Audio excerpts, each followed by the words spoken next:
আমি কৃতজ্ঞতা জ্ঞাপন করছি আমাদের সাংগঠনিক অভিভাবক বিএনপির চেয়ারম্যান গণপ্রজাতন্ত্রী বাংলাদেশ সরকারের মাননীয় প্রধানমন্ত্রী জনাব তারেক রহমানকে দুঃখ প্রকাশ করছি যারা এই কমিটিতে অন্তর্ভুক্ত হতে পারেনি তাদের কাছে।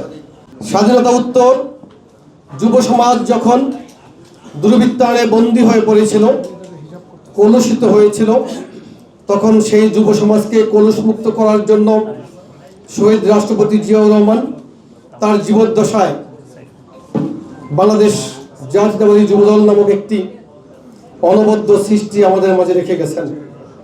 উদ্দেশ্য ছিল যুবকদেরকে সাথে নিয়ে দেশ গঠন করা। বাংলাদেশ জাতীয়তাবাদী যুবদল আমাদের প্রাণ উৎসারিত ভালোবাসার সংগঠন। সেই সংগঠনের নেতৃবৃন্দ যারা উপস্থিত হয়েছেন, যারা এই সংগঠনের 151 সদস্য কমিটিতে অন্তর্ভুক্ত হতে পেরেছেন, আপনাদের প্রত্যেককে অভিনন্দন জানাচ্ছি, ধন্যবাদ জানাচ্ছি।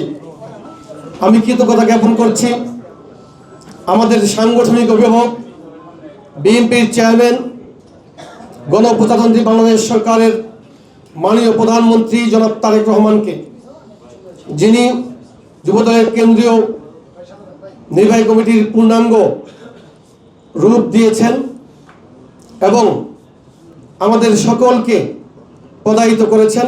এই জন্য জনাব তারেক রহমানের প্রতি কৃতজ্ঞতা জ্ঞাপন করছি।